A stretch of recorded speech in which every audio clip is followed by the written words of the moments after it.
Welcome to RGL English classes.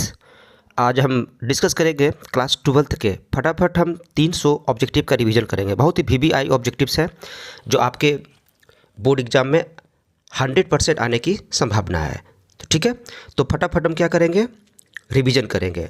तो कम समय में बेहतर तैयारी कैसे करेंगे, आप इसको केवल सुनते चले जाइए और समझते चले जाइए। तो ये आपका पहला चैप्टर शुरू होता है। देखिए क्या कहता है।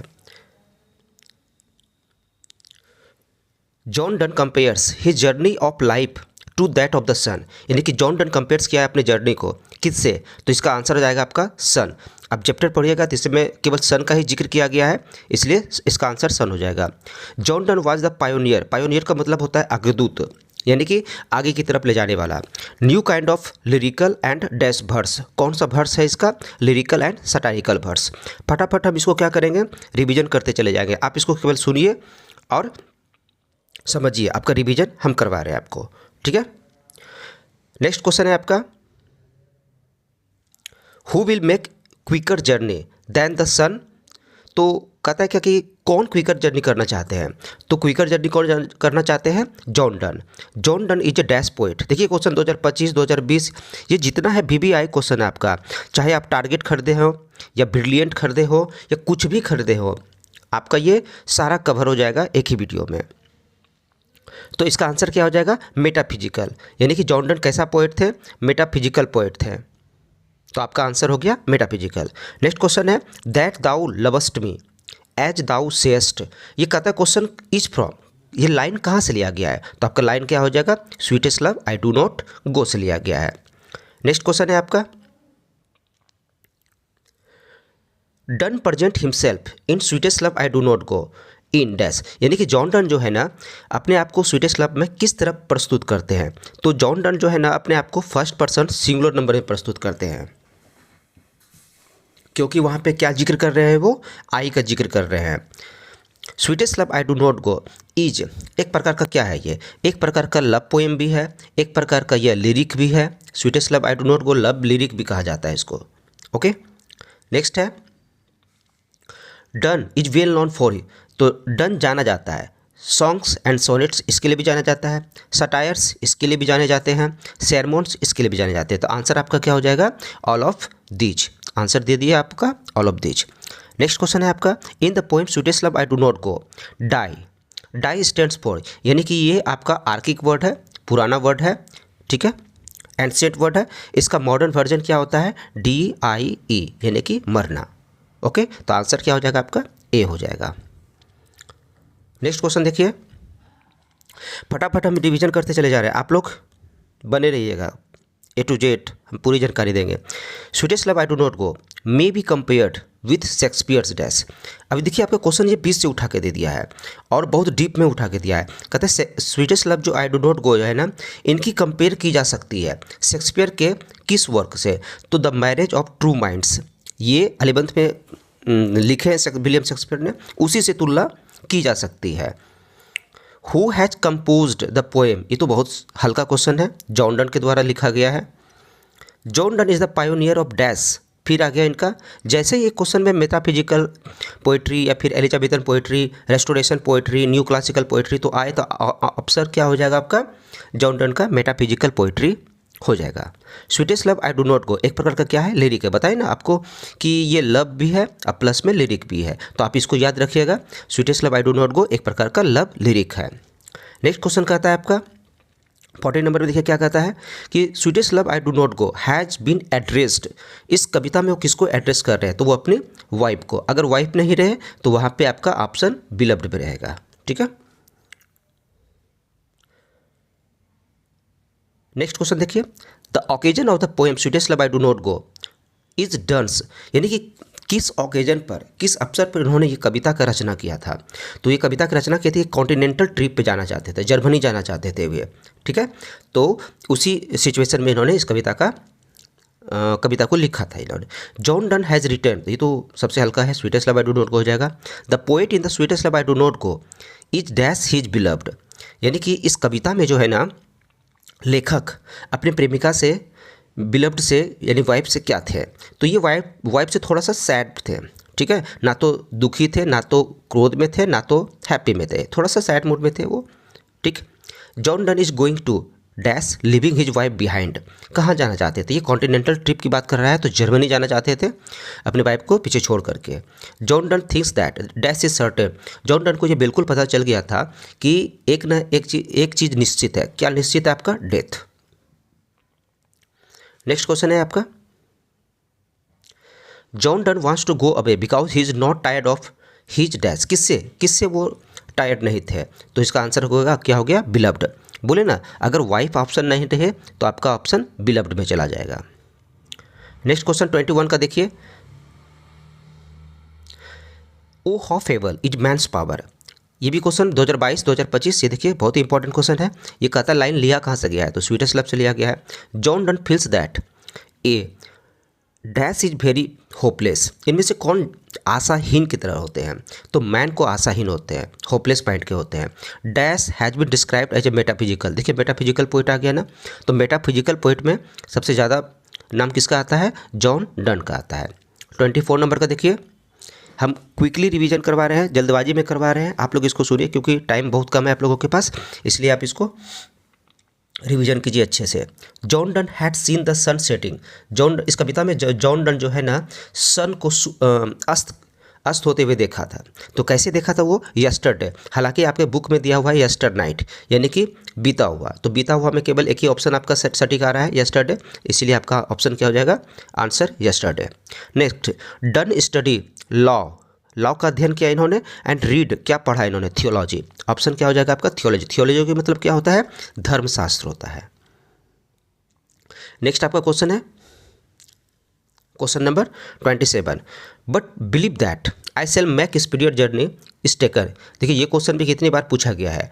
तो ये लाइन कहाँ से लिया गया? तो ये लाइन आपका कहाँ से लिया गया है? Sweetest love I do not गो से लिया गया है। एक का चैप्टर आपका खत्म हो गया, दूसरा चैप्टर में रिवीजन करवाते हैं। Song of myself, song of myself की बात करते हैं, तो nature without check with original, ये लाइन जो है ना, ओरिजिनल डैश क्या, ये सबसे लास्ट, यानी कि इस कविता का सबसे लास्ट वर्ड कहता है ये। Nature without check with original energy, original energy की बात कर रहा है ये। लिप्स ऑफ ग्रास पब्लिश्ड, ये दो फेमस था इनका। लिप्स ऑफ ग्रास एक कलेक्शन है और एक ड्रम टैप्स है। तो लिप्स ऑफ ग्रास जो है ना 1855 में इसका प्रकाशित हुआ था। Walt Whitman was a dash during the civil war, civil war के दौरान ये क्या करते थे?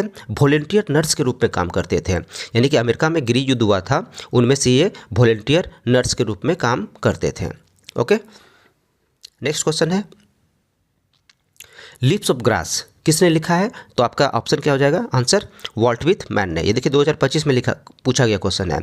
Who wrote dash for every atom belonging to me as good belongs to you, तो ये लाइन कहाँ से लिया गया है? तो लाइन लिया गया सॉन्ग ऑफ माई सेल्फ से, लेकिन क्वेश्चन क्या पूछा कि ये लिखा किसने है? तो आपका आंसर क्या हो जाएगा? वॉल्ट विथ मैन ने। नेक्स्ट क्वेश्चन है, who is the speaker in the poem song of my self, who कौन है? तो द पोएट हिमसेल्फ, खुद इस कविता में वो एक स्पीकर के रूप में है। The line I know 37 years old, ठीक है, in perfect health begin has been taken from, कहाँ से लिया गया? किस कविता से लिया गया है? तो सॉन्ग ऑफ माई सेल्फ से लिया गया है। Who compose lips of grass, वही क्वेश्चन पूछा, यानी कि बहुत सारा क्वेश्चन रिपीट होता है, ये आपके लिए बहुत ही मोस्ट इंपॉर्टेंट है। अगर आपके पास कुछ भी है, target, BBD, brilliant, question bank कुछ भी है, सबका ये इसमें कवर हो जाएगा आपका, इसलिए आप इसको रिविजन कीजिए। तो लिप्स ऑफ ग्रास किसके द्वारा लिखा गया है? वॉल्ट विथ मैन ने। नेक्स्ट क्वेश्चन है आपका, the word schools stands for in dash in song of myself, ये स्कूल्स का मतलब क्या होता है? जब हम पढ़ेंगे ना स्कूल्स इन अबियंस, तो ये आपका हो जाएगा सिस्टम ऑफ थॉट, यानी कि सोचने का तरीका। यानी कि इस कविता में जो ये वर्ड लिखा गया है स्कूल्स का मतलब, ये आम स्कूल नहीं होता जो कि पाठशाला वगैरह कहते हैं, स्कूल में देखिए एस लगा हुआ है, तो इसका मतलब हो गया सिस्टम ऑफ थॉट्स, यानी कि सोचने का तरीका। Who has compose the poem, ये तो बहुत हल्का क्वेश्चन है, वॉल्ट विथमैन हो जाएगा। Walt Whitman is a dash poet, Walt Whitman कहाँ से बिलोंग करते थे? तो अमेरिका से, अमेरिकन पोएट थे ये। इनका जन्म कब हुआ था? तो देख लीजिए जन्म, इसका जन्म हुआ था आपका 1892 में। ओके, देखिए नेक्स्ट क्वेश्चन देखिए, सॉन्ग ऑफ माई सेल्फ एक प्रकार का क्या है? तो सॉन्ग ऑफ माई सेल्फ एक प्रकार का लिरिक है। जैसे इसमें भी पढ़े थे हम, स्वीटेस्ट लव में भी एक प्रकार का लिरिक है, लव लिरिक था वहाँ पे, यहाँ पे केवल ओनली लिरिक है। द ओपनिंग सेक्शन, ठीक है ना, of song of myself is entitled has. Opening section इसका यानी कि कविता की जो शुरुआत होती है उसका पहला लाइन क्या है? I celebrate myself and sing my self. यही कविता का पहला लाइन पूछ रहा है कि ओपनिंग टाइटल क्या है उसका, ओपनिंग सेक्शन क्या है? तो क्या है इसका? I celebrate myself and sing myself, option B. Next question 16 में देखिए क्या कह रहा है, who is speaker in song of myself? I celebrate myself. तो वही बात कह रहा है कि इस कविता में स्पीकर कौन है जो कि ये पहला लाइन बोल रहा है, आई सेलिब्रेट माई सेल्फ, तो वॉल्ट विथमैन।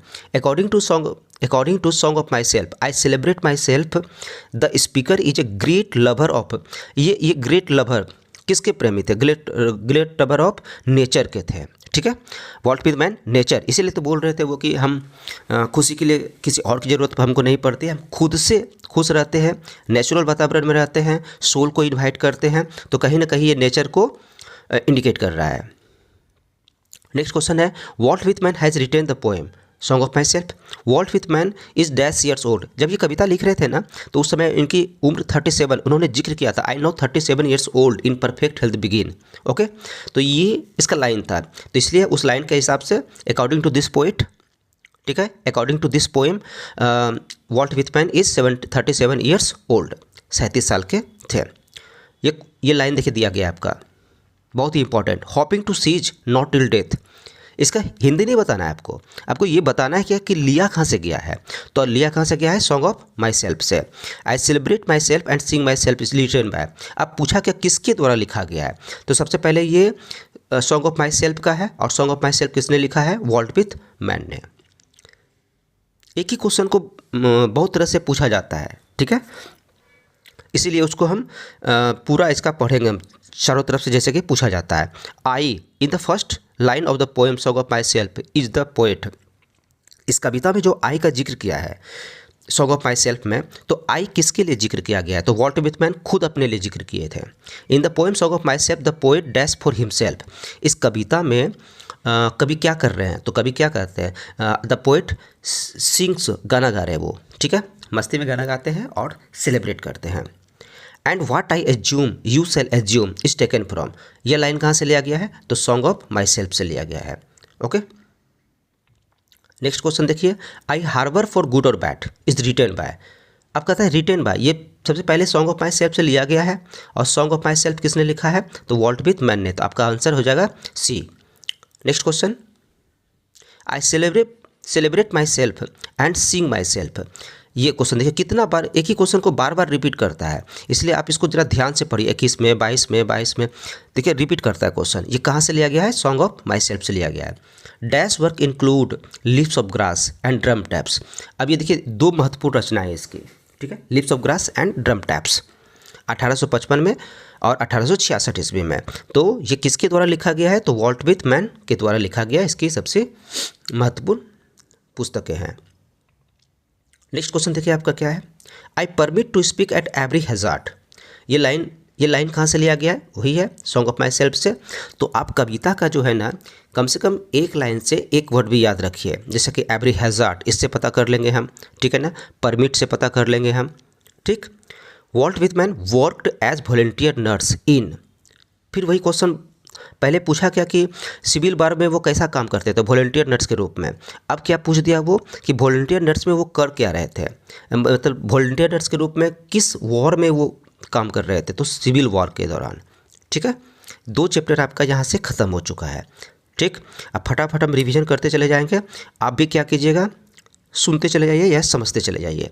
जो दिक्कत हो तो प्लीज़ कमेंट जरूर कीजिएगा आप लोग। Travellers in their last distress, ठीक है। तो हम पता कैसे करेंगे कि ये कि no the lips are falling fast का है? तो ये देखिए ट्रैवलर्स की बात कर रहा है ये, ओके, और डिस्ट्रेस की बात कर रहा है। तो एक ही कविता no the lips are falling fast में इसका जिक्र किया गया है, तो इसका आंसर क्या हो जाएगा? No the lips are falling fast. And the angel will not come, ये कहाँ से लिया गया है? तो देखिए कितना इंपॉर्टेंट होता है कविता का एक एक वर्ड पढ़ना, ठीक है। तो इसीलिए आपके पास बुक होगा तो उसमें से एक लाइन से कोई भी वर्ड उठा लीजिए, यहाँ पे एंजल याद रखिए, काम खत्म। नाइटिंगेल आएगा, इसको याद रखिए, काम खत्म आपका। No the lips are falling fast से लिया गया। और ये क्वेश्चन ऐसे नहीं है कि पूछा गया क्वेश्चन है, इसीलिए बोले कि इसको याद रखिए। और यहाँ पे देखिए लेखक से पूछ दिया फॉर ऑर्डन, ऑर्डन के लिए पोएट्री कैसा है, तो पोएट्री एक सीरियस गेम की तरह है। The line and the Nightingale, देखिए नाइटिंगेल आया ना, बस नाइटिंगेल आया तो ये कहाँ से लिया गया है, no the lips are falling fast से लिया गया है। And the nightingale is dumb and the angels will not come, इस कविता में एंजल का भी जिक्र किया गया है, ठीक है। तो यहाँ पे कविता का लाइन में यहाँ पे एंजल भरा जाएगा, ठीक। Nurses to the grave are gone कहाँ से लिया गया है, तो no the lips are falling fast से, ठीक है। आंसर सी हो जाएगा इसका। नेक्स्ट देखिए आपका W.H. Auden won. अब W.H. ऑर्डेन जो थे ना, ये पुलित्जर प्राइज जीते थे।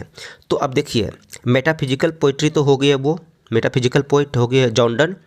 और सॉन्ग ऑफ माई सेल्फ जो वॉल्ट व्हिटमैन के द्वारा लिखा गया है, ये आपका पीपल्स पोइट है, इंडिविजुअलिस्टिक पोइट है, ठीक। जो छोटा बड़ा है वो हम कवर कर लेते हैं। यहाँ पे W.H. ऑर्डेन की बात कर रहा है, तो इनको पुलित्जर प्राइज मिला गया था।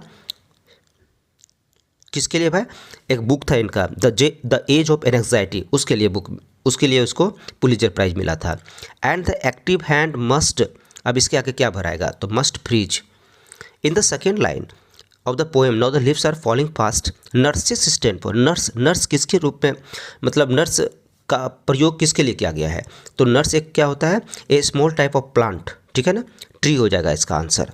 एक छोटा सा मतलब पौधा के रूप में इसका जिक्र किया गया है। हालांकि यहाँ पे प्लांट होना चाहिए, लेकिन यहाँ आंसर आपका ए ट्री के रूप में लेखक बताना चाह रहे हैं। Next question, in the poem no the lips are falling fast whispering neighbours कौन है, यानी कि विस्परिंग नेबर्स को यमदूत कहते हैं, और यमदूत एजेंट्स होते हैं किसका, डेथ का।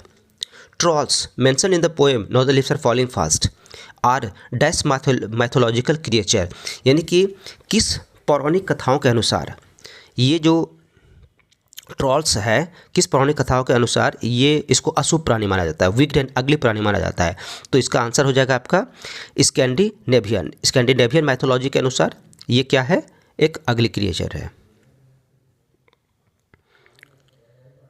नेक्स्ट क्वेश्चन है no the lips are falling fast is a dash poem, कैसा पोएम है ये, ए पैसिमिस्टिक कम ऑप्टिमिस्टिक, ठीक है, ए पैसिमिस्टिक कम ऑप्टिमिस्टिक, इसको समझिएगा, ठीक है, याद कर लीजिएगा।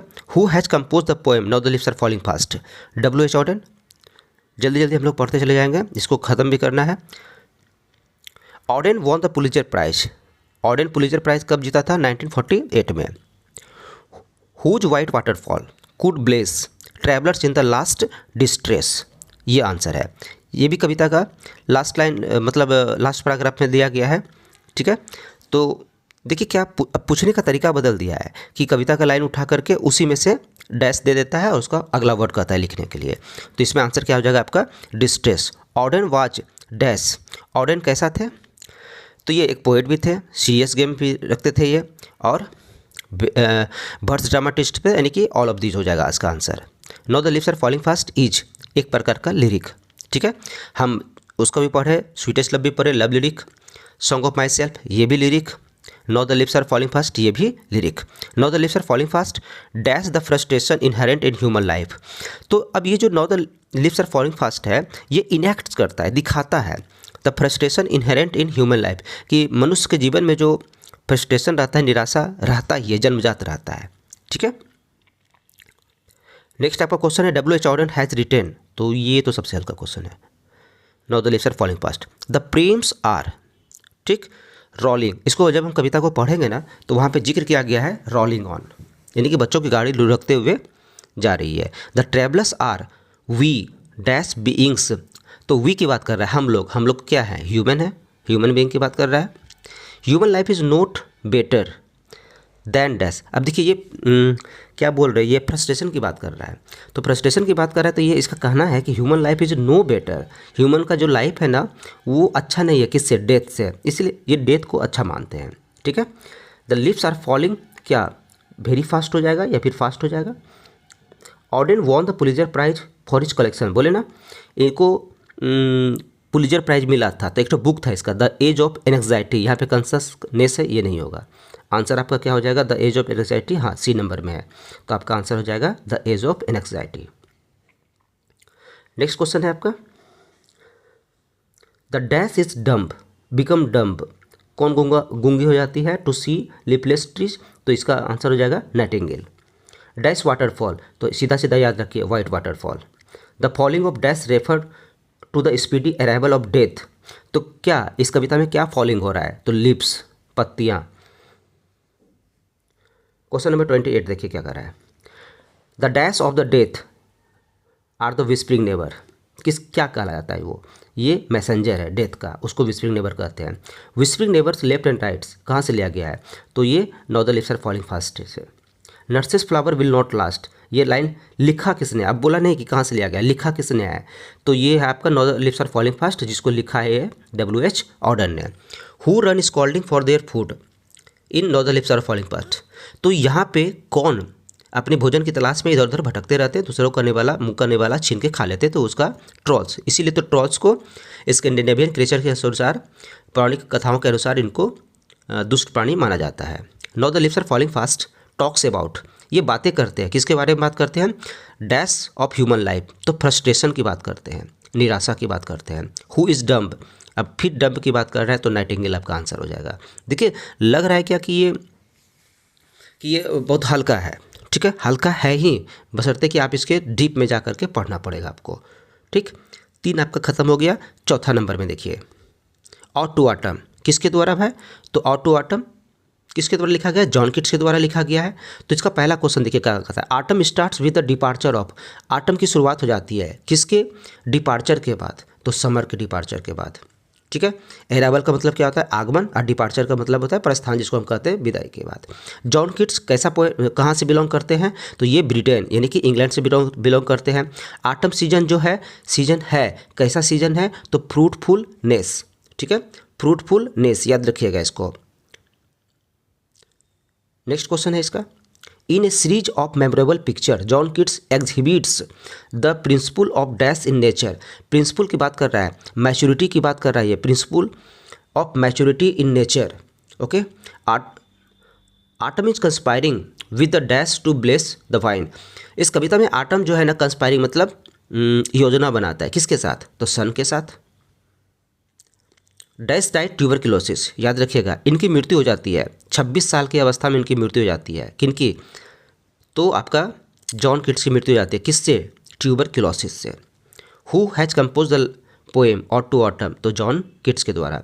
Ought to autumn is written, ये लिखा कब गया था, ये 1819 में लिखा गया था, लेकिन यहाँ पे डेट दिया गया है सितंबर 1819।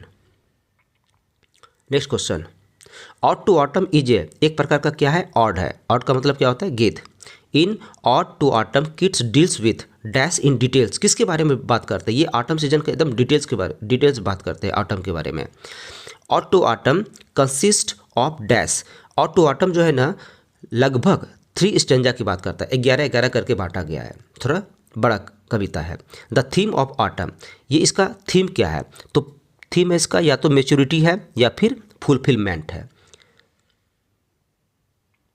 नेक्स्ट देखिए, Keats was a dash poet, कैसा पोएट, तो किट्स को है ना रोमांटिक पोएट माना जाता है। क्वेश्चन देखिए पूछा गया है, who called ode to autumn Keats most satisfying of all odes, किसने कहा कि ऑट टू ऑटम जो है ना किट्स की सबसे अच्छी संतुष्ट करने वाली ऑट्स है, तो ये बहुत बड़े राइटर थे विलियम वर्ड्सवर्थ, उसने कहे इसको। ईच स्टेंजा देखिए ना 3 पैराग्राफ में बटा हुआ है ये, और प्रत्येक पैराग्राफ में 11 लाइन है, 3 स्टेंजा में बटा हुआ है, कौन सा, ऑट टू ऑटम वाला। Who has personified in ode to autumn, तो किसको पर्सोनिफाइड कर रहा है, ऑटम सीजन को। जॉन किट्स हैज रिटेन, ये तो हल्का क्वेश्चन है, ode to autumn. The bend with apples most cottage trees, तो आप इसको याद रखिए, एप्पल्स की बात कर रहा है, सेब की बात कर रहा है, कॉटेज ट्रीज की बात कर रहा है, तो ये कहाँ से, तो ऑट टू ऑटम से। Conspiring with him, how to load and bless, ये कहाँ से लिया गया है, तो कंस्पायरिंग का मतलब क्या होता है, योजना बनाना, बस काम खत्म इसका, योजना बनाने का काम किस कविता में हो रहा है, ऑट टू ऑटम में। Dash was a great lover of nature, अब ये देखिए ये याद रखिएगा, लवर ऑफ नेचर, ये भी प्राकृतिक कवि में से एक थे, ठीक है, प्राकृतिक में कभी यानी कि कहा गया कि ये प्राकृतिक लवर थे, नेचर। तो कौन थे ये? तो आपका आंसर क्या हो जाएगा? John Keats. ओके, फटाफट हम पढ़ते जा रहे हैं, आप लोग केवल सुनते चले जाइए, आपका रिवीजन क्विकली हो जाएगा। नेक्स्ट है in dash new leaves and fruits come out on trees. तो ऑटम सीजन में क्या होता है कि नए नए पत्ते, नए नए फल पौधे पर लग जाते हैं। And gathering swallows twitter in the skies, ये लाइन कहाँ से लिया गया है? तो ऑटो ऑटम से। कैसे याद रखेंगे इसको? ट्विटर की बात हो रहा है और स्काइज की बात कर रहा है, हो गया। सीजन ऑफ मिस्ट एंड मेलो फ्रूटफुलनेस किसके द्वारा लिखा गया है? सीजन की बात कर रहा है या फिर फ्रूटफुलनेस? अभी इसका एक आंसर बताए थे फ्रूटफुलनेस, तो ऑटो ऑटम कैसे है, जिसको लिखा किसने है? देख लीजिए, ऑटो ऑटम किसने लिखा है? जॉन किट्स ने लिखा है। ठीक है, नेक्स्ट क्वेश्चन क्या कह रहा है आपका? Thou watchest last oozings hours by hours. बस एक वर्ड याद रख लीजिए, ओजिंग्स। ओजिंग्स याद रख लीजिए, इसी से काम आपका हो जाएगा। कहाँ से लिया गया है? ऑटो ऑटम से। Who sits carelessly on the granary floor इन, तो यहाँ पे हु सिट्स केयरलेसली, केयरलेसली याद रखिए, बैठी हुए, कौन बैठी हुए? तो यहाँ पे बात कर रहा है कि कौन बैठी हुई है केयरलेसली? तो वोमैन। जब ये कविता में बता रहे हैं कि ग्रेनरी यानी कि ग्रेनरी फ्लोर जहाँ पे अन्न का भंडार है, वहाँ पे वोमेन बैठी हुई है एकदम केयरलेसली। अब आपका चलेगा पाँचवा, यानी कि करीब करीब हम आधा मतलब इसका पार्ट ख़त्म कर दिए हैं। अब इसको समझिएगा। Dash wrote a number of children poems. कौन जो है ना नंबर, बहुत संख्या में, बहुत बड़ी संख्या में चिल्ड्रेन पोएम। चिल्ड्रेन पोएम मतलब क्या होता है? बच्चों की कविता। ठीक है, तो ये देखिए 2025 का क्वेश्चन है। अब बच्चों की कविता लिखने में सबसे माहिर है वॉल्टर डे ला मेयर। सबसे पहले एन एपिताफ किसको मतलब किसके द्वारा लिखा गया? वॉल्टर डे ला मेयर के द्वारा लिखा गया है। ठीक, बहुत ही छोटा सा कविता है लेकिन दमदार कविता है। Walter de la Mare belong to the dash century, ये 20th सेंचुरी से बिलोंग करते हैं, इसीलिए इसको मॉडर्न पोएट भी कहते हैं। And when I crumble, crumble याद रखिएगा, रिमेंबर याद रखिएगा। बस ये किसके द्वारा लिखा गया है? वॉल्टर डे ला मेयर के द्वारा लिखा गया है। Walter de la Mare makes us aware of the, Walter de la Mare क्या करते हैं? हमें अवेयर करते हैं, कंसियस करते हैं, जागरूक करते हैं। किससे? In human condition of modern life, यानी कि मॉडर्न लाइफ के in human condition, human condition नहीं, और मानवीय व्यवहार की स्थिति के बारे में बात करवाता है वो भी किसका? मॉडर्न लाइफ का। Walter de la Mare born, अब देखिए वॉल्टर डे ला मेयर का जन्म कब हुआ था? देखिए कितना बार पूछा, 19 में पूछा, 20 में पूछा, तो इसका आंसर क्या हो जाएगा? 1873 में। And epitaph deal with a beautiful, क्या एन एपिताफ में जो ये वर्णन किए हैं, ब्यूटीफुल किसके बारे में? ब्यूटीफुल लेडी के बारे में वर्णन किया है, जो कि वेस्ट कंट्री से थे। नेक्स्ट क्वेश्चन है the lady mention in the poem an epitaph, आगे क्वेश्चन आ गया आंसर इसका द वेस्ट कंट्री। फिर कहता है the poetic device which is use in the poem an epitaph, ये जो जितना भी वर्णन किए हैं ना, तो ये किस पोएटिक डिवाइस में वर्णन किए हैं? तो एम्बिग्यूटी याद रखिएगा, सिमली मेटाफर ये सब नहीं होगा, पर्सोनिफिकेशन नहीं होगा। एम्बिग्यूटी एक प्रकार का क्या होता है? डिवाइस होता है पोएट, यानी कि किसी भी पोएम को लिखने के लिए इनका प्रयोग किया जाता है। The term crumble used in the poem an epitaph, यानी कि क्रम्बल का मतलब क्या होता है? क्रम्बल का मतलब होता है डाई। ठीक है, dash was honoured with the order of merit in 1953, किसको 1953 में ऑर्डर ऑफ मेरिट का खिताब दिया गया था? तो ये है आपका वॉल्टर डे ला मेयर का। आंसर क्या हो जाएगा आपका? सी। नेक्स्ट क्वेश्चन है who has composed an epitaph, तो हो गया Walter de la Mare. Walter de la Mare belong to 20th century, ये भी हो चुका है। Walter de la Mare received the order of merit with queen Elizabeth second in, अब ये जो ऑर्डर ऑफ मेरिट जो दिया गया था वो 1953 में दिया गया था, किसके द्वारा? क्वीन एलिजाबेथ सेकेंड के द्वारा। Walter de la Mare was dash, Walter de la Mare क्या थे? एक पोएट भी थे, नॉवलिस्ट भी थे, शॉर्ट स्टोरी राइटर थे, इनका मतलब ऑल ऑफ दीज हो जाएगा। Walter de la Mare shows fresh interest in dash theme, तो फ्रेश इंटरेस्ट बात कर रहा है ओल्ड थीम्स में, यानी कि पुराने थीम्स में भी ये फ्रेश इंटरेस्ट डाल देते थे, तो ओल्ड हो जाएगा आपका answer. Walter de la Mare has written the poem, कौन सा? तो an epitaph. Okay, next question देखिए इसका क्या कह रहा है। Walter de la Mare knew a dash who is now dead, अब इस कविता में कहा गया कि वो जानते हैं, जैसे वॉल्टर डे ला मेयर की बात करें और उसमें 3 ऑप्शन आ जाए, गर्ल, बॉय, लेडी, वोमेन, तो आपका आंसर हो जाएगा ब्यूटीफुल लेडी। नेक्स्ट क्वेश्चन देखिए इसका, in Walter de la Mare songs there is a note dash, तो ये बात करता है कि इसमें जो टोन होता है, नोट होता है, वो मेलनकली होता है। ये अधिकांशतः जो है ना सुपर नेचुरल की बात करते हैं, मेलनकली शोक की बात करते हैं। Okay, the poet thinks that dash is not ever lasting. Poet के अनुसार क्या एवर लास्टिंग नहीं है, तो ब्यूटी सदा के लिए नहीं रह सकता है। The lady who is died lies in the, वो लड़की जो महिला मरी हुई है, सॉरी लड़की नहीं महिला, तो कहाँ है, तो ग्रेव, जिसको कि ऐन एपिताफ कहते हैं। ठीक है, ऐन एपिताफ का मतलब होता है यानी कि जब कोई कब्र के स्थान पे गोल ऐसा गुंबद का आकार का बना दिया जाता है, उसी को ऐन एपिताफ कहा जाता है, एक तरह का कब्र। Light of step and heart was she is taken from, कहाँ से लिया गया है, तो कैसे याद रखेंगे इसको, हर्ट से बात करेंगे हम, ठीक है ना। लाइट ऑफ स्टेप हल्के पाँव से, तो ये आपका ऐन एपिताफ से है। व्हेन आई क्रम्बल की बात की, फिर क्वेश्चन रिपीट हुआ है। रिमेंबर की बात की है, ठीक है, तो 22 में पूछा, 24 में पूछा, तो ये लिया गया है आपका ऐन एपिताफ से लिया गया है। In which poem does the poet expresses his sad feelings, इस कविता में जो है ना ब्यूटीफुल लेडी है, ब्यूटीफुल लेडी के बारे में बात कर रहा है, अपना सैड फीलिंग्स को दिखा रहा है, तो ये किस कविता में है, आपका ऐन एपिताफ में है। ठीक है, आपको लग रहा है कि बहुत जल्दी फास्ट जा रहे हैं, फास्ट जाना ही पड़ेगा क्योंकि पूरा चैप्टर को हमको कवर करना है। ठीक है, इसलिए आप इसको क्या कीजिए, जल्दी जल्दी सुनते चले जाइए। Who wrote the piece why I am not a Christian, ये आपका पूछा बर्टन रसेल से है।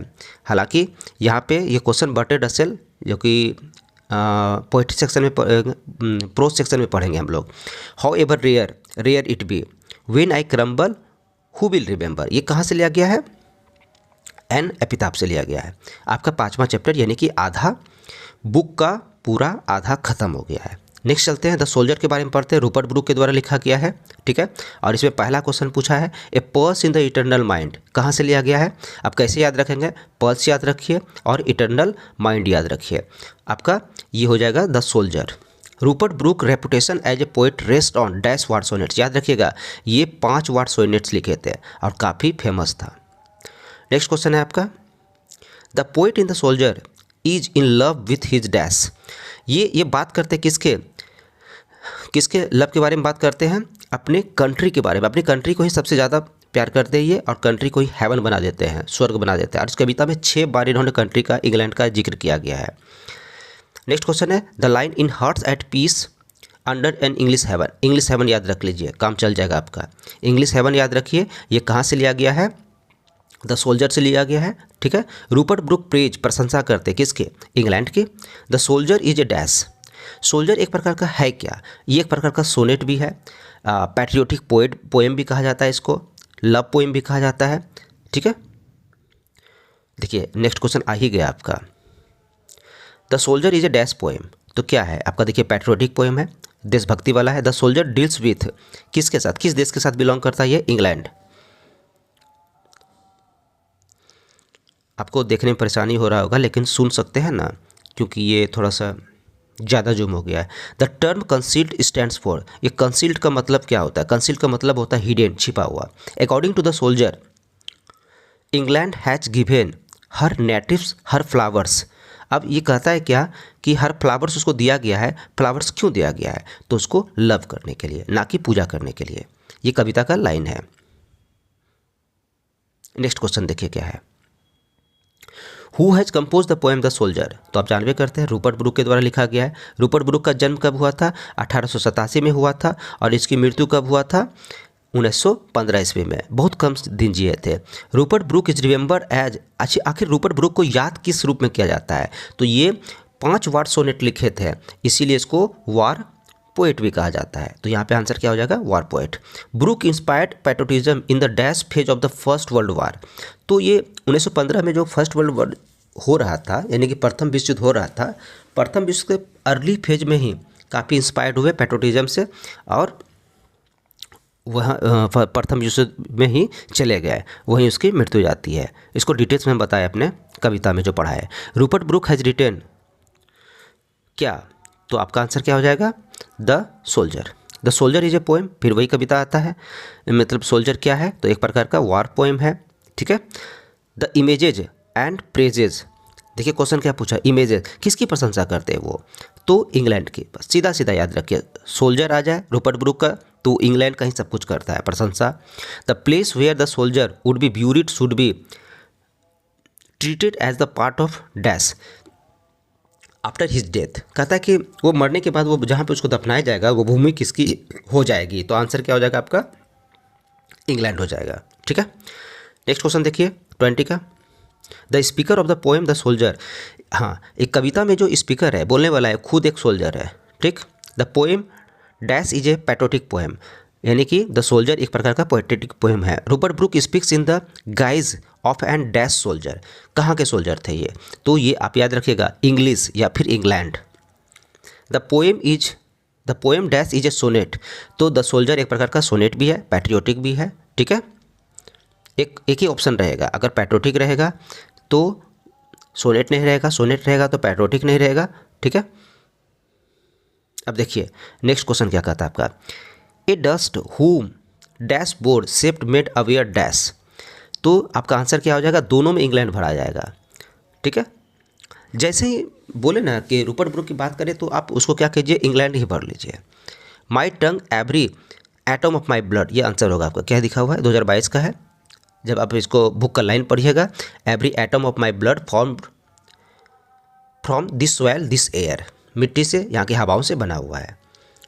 The poet in the soldier is depicting the miseries of dash, यहाँ पे ये वॉर के मिजरीज के बारे में बात कर रहे हैं, ठीक है, यानी कि युद्ध का जो विभीषिका होता है, उसकी त्रासदी जो होता है उसके बारे में जिक्र करते हैं। एक सोनेट होता है जो कि 14 लाइन का कविता होता है, ठीक, 40 लाइन्स कविता होता है। नेक्स्ट क्वेश्चन देखिए, इफ़ आई शुड डाई, कविता का पहला फर्स्ट लाइन है ये, if I should die, die की बात कर रहा है, मरना।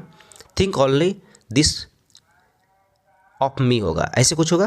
तो ये लाइन लिया कहाँ से गया है, तो आपका द सोल्जर से लिया गया है। लिखा किसने है, रिटेन बाय रहता तो हम लिख देते रूपर्ट ब्रूक के द्वारा।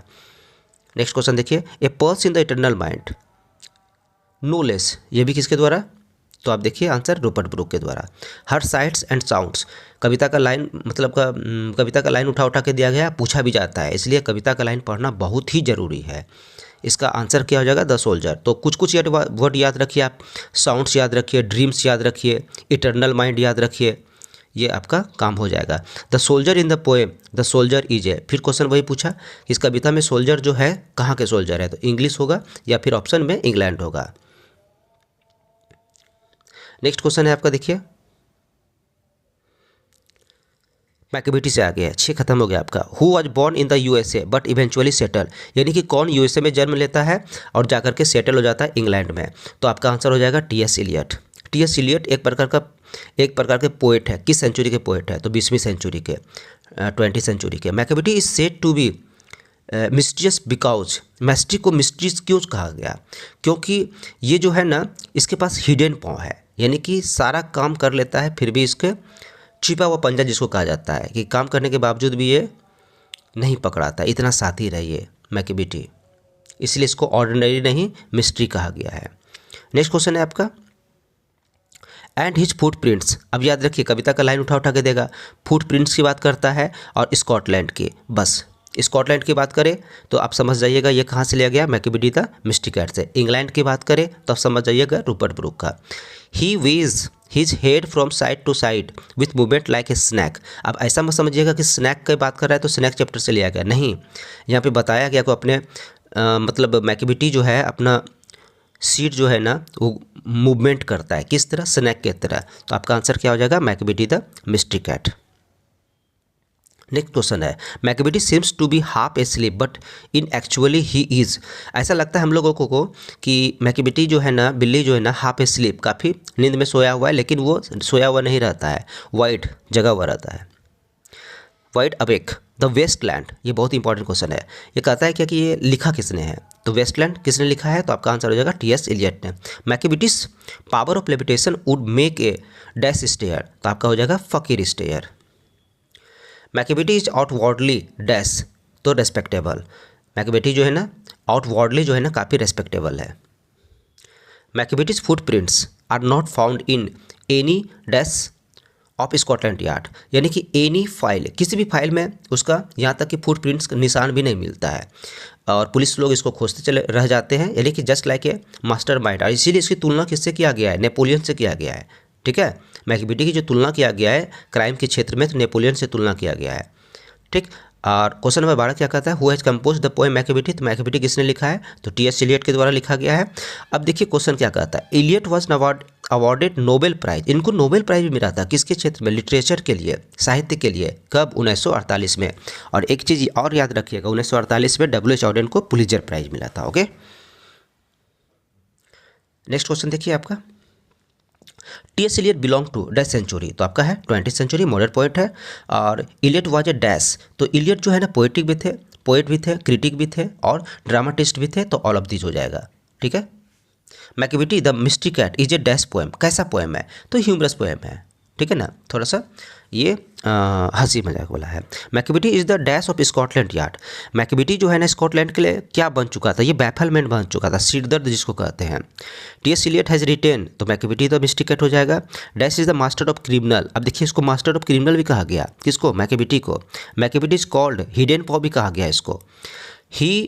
हिज ब्रो होगा, सॉरी ही नहीं होगा, यहाँ पे ये गलती हो चुका है। His bro is deeply lined with thoughts, ये जो है ना हुज ब्रो, ये किसकी ब्रो की बात कर रहा है, यह जो आईब्रो होता है ना, भौवें, किसकी भौवें जो है ना एकदम लाइंड हो चुका है विथ थॉट्स के साथ, तो मैकेविटी की बात कर रहा है।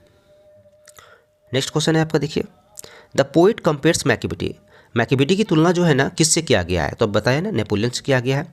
Macavity is the settlement of dash, settlement नहीं होगा, ये बैफलमेंट होगा, ये भी थोड़ा सा मिस्टेक हो गया है, बैफलमेंट ऑफ स्कॉटलैंड यार्ड हो जाएगा।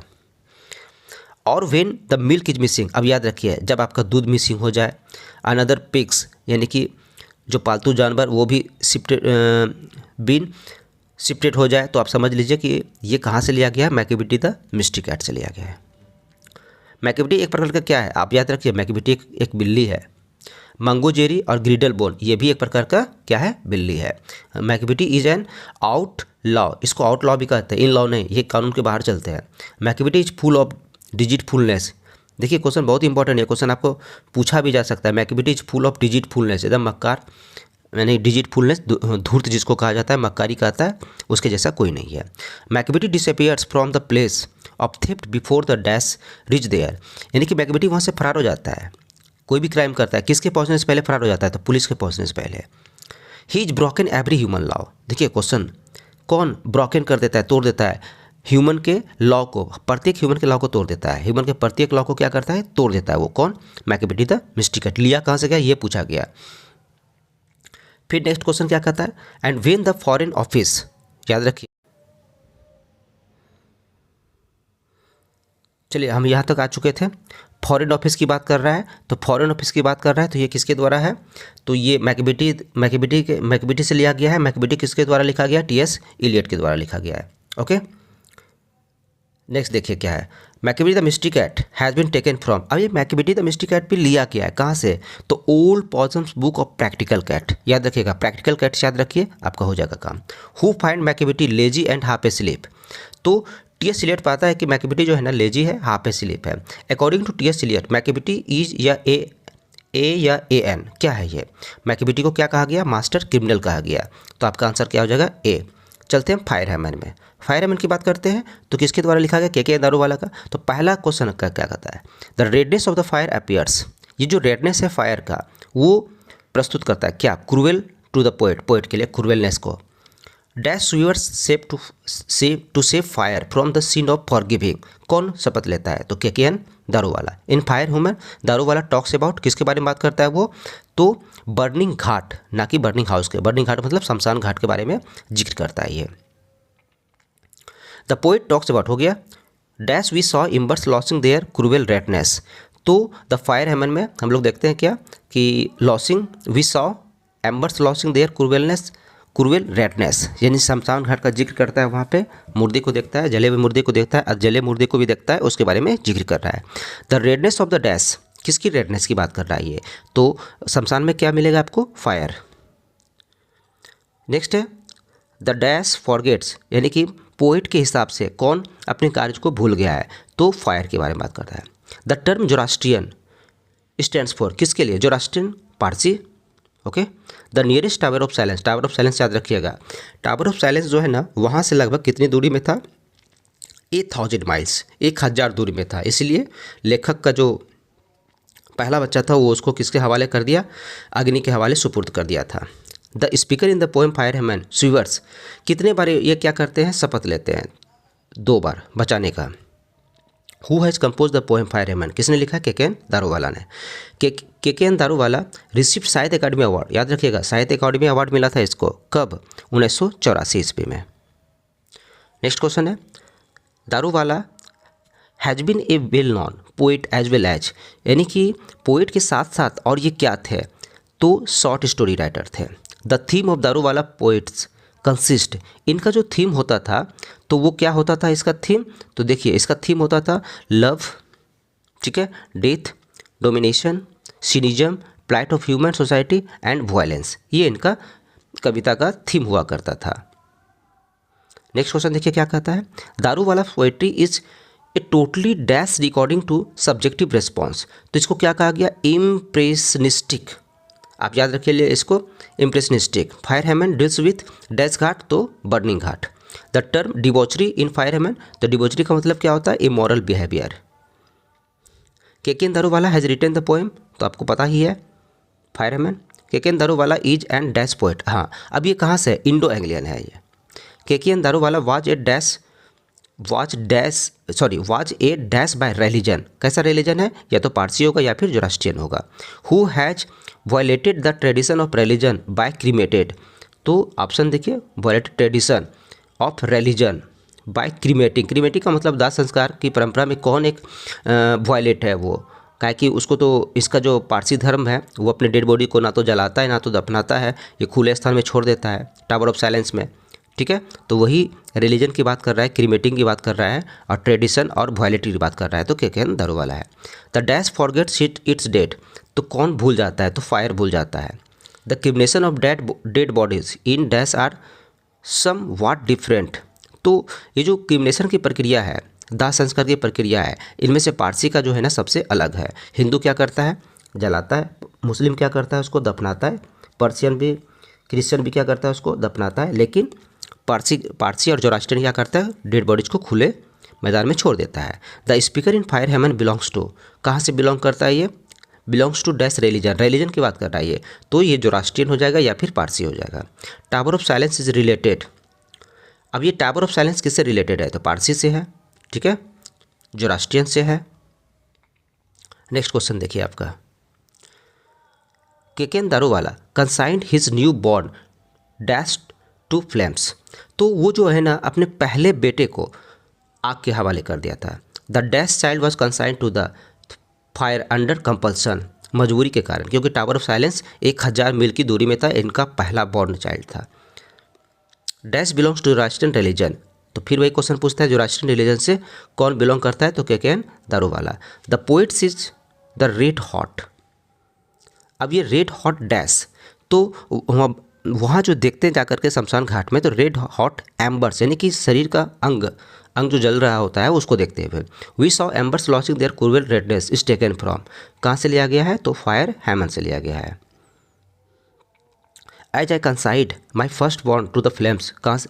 इज रिटेन बाय, पूछा गया रिटेन बाय किसके द्वारा? तो K K N. Daruwalla. Crossing of river is an important volume of words, याद रखिए क्रॉसिंग ऑफ रिवर किसका वॉल्यूम वर्क है? तो के.के.एन. दारूवाला का है, ठीक है। नेक्स्ट क्वेश्चन है, I soar to save the fire from the seen forgetfulness, ये कहाँ से लिया गया है? तो आपका आंसर हो जाएगा फायर हेमन से। अब स्नैक की बात करते हैं, सेकेंड लास्ट है आपका ये, the snake drank enough and lifted his head, अब ये स्नैक इतना पानी पी लेता है कि अपने माथे को ऐसे हिलाता है मानो कि वो ड्रीमले में, यानी कि मदहोश होकर के सपने में अपने मुड़ी को हिला रहा हो।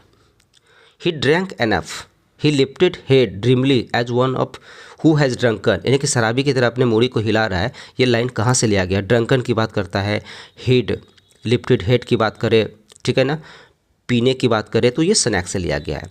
आई despise myself and the voices of my accursed human education, याद रखिए वॉइसेस और एजुकेशन, तो क्या हो जाएगा आपका? स्नैक हो जाएगा। वॉच इट डैश कवाडिस, कहाँ है कवाडिस? हाँ यहाँ है कवाडिस, ये कविता का लाइन से उठा के दे दिया है। What is कवाडिस?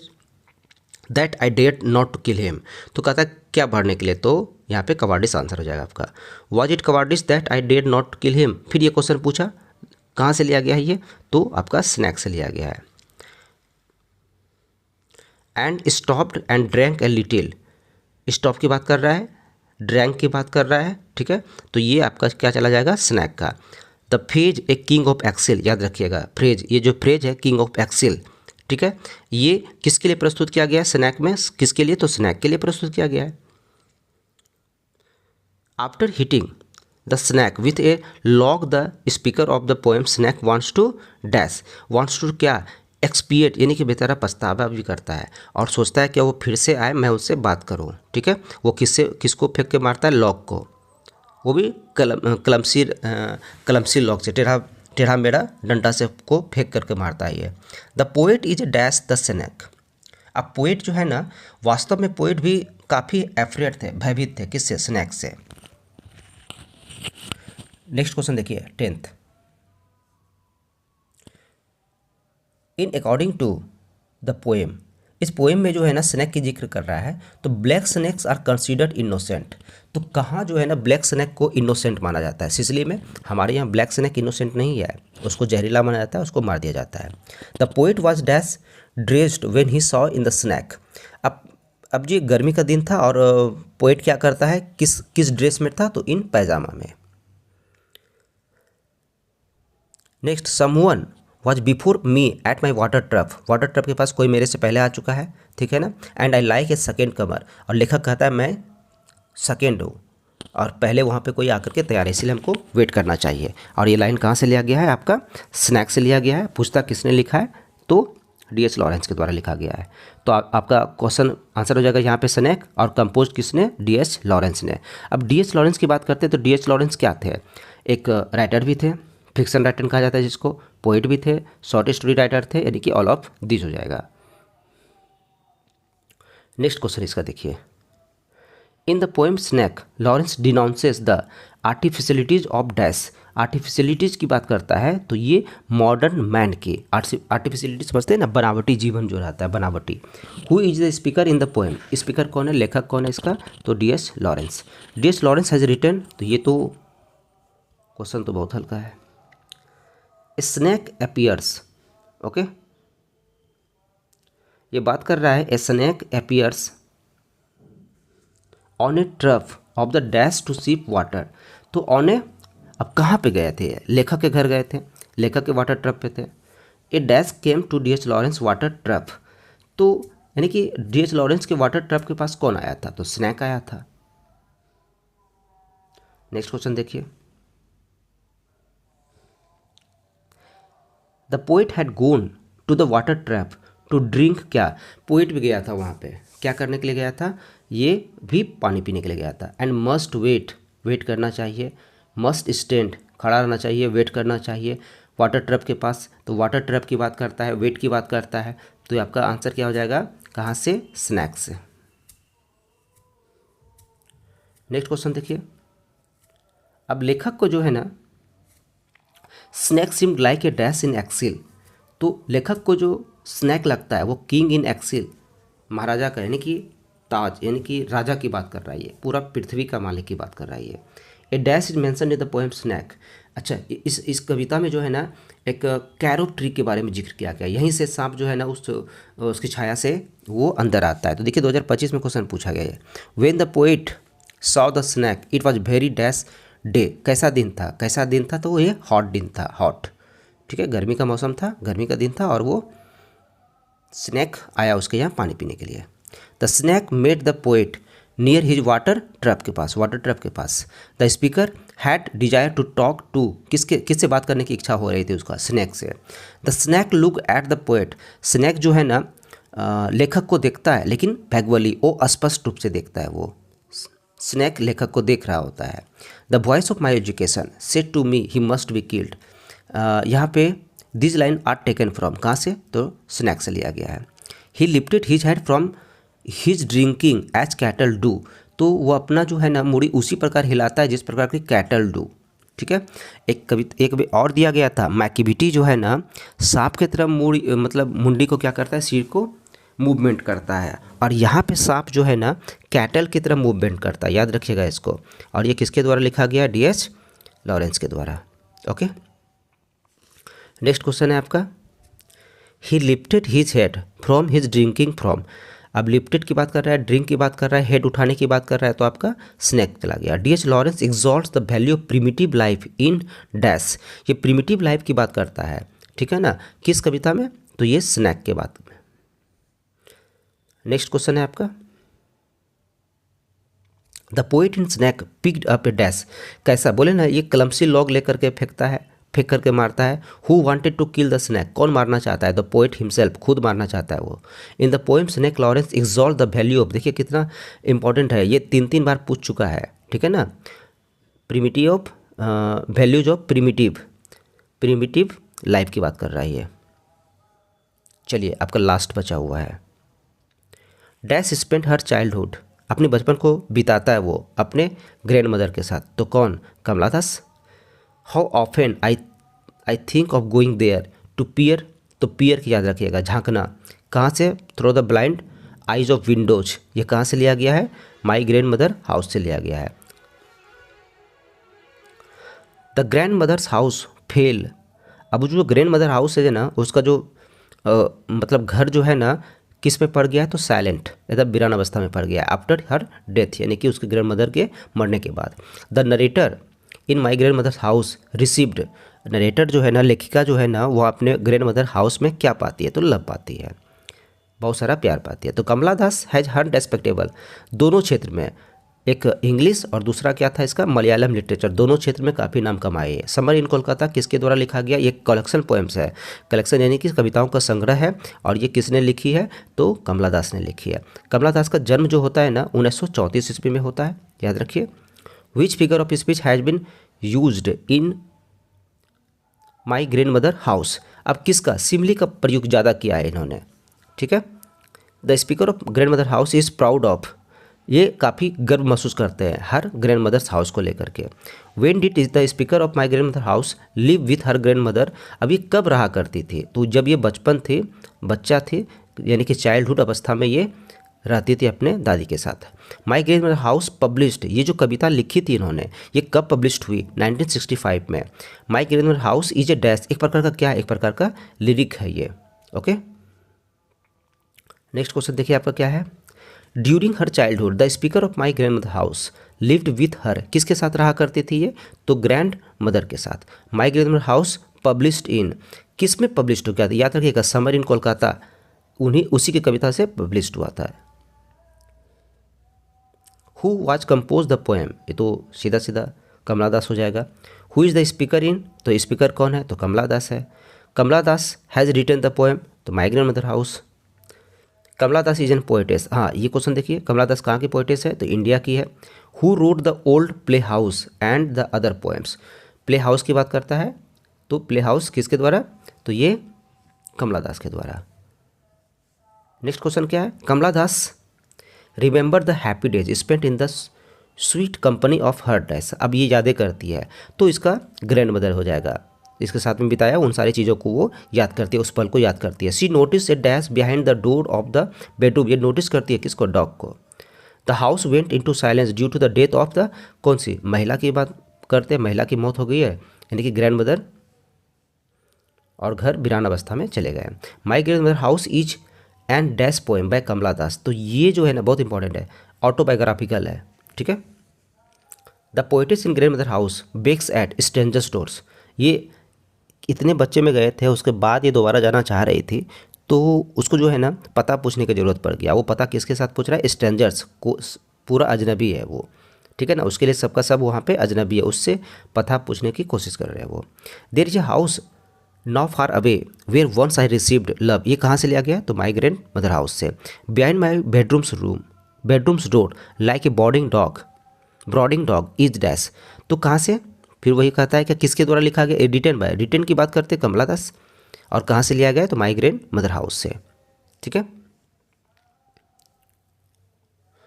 नेक्स्ट क्वेश्चन देखिए आपका क्या है, स्नैक्स वेयर सीन एमंग, अब देखिए स्नैक्स, यहाँ पे स्नैक्स की बात कर रहा है कि ऐसा वीरान अवस्था चला गया है कि स्नैक्स वहाँ के किताबों में भी पाए जाते हैं, ठीक है। तो ये आपका टोटली कंप्लीट हो गया, बस इससे ज़्यादा नहीं आएगा आपका, ये काफ़ी है। अगर आपको अच्छा लगे तो प्लीज़ कमेंट ज़रूर कीजिएगा, ठीक है। ये आपका सारा टोटल हम कवर कर दिए। ठीक, thanks for watching this video, thank you so much, bye bye.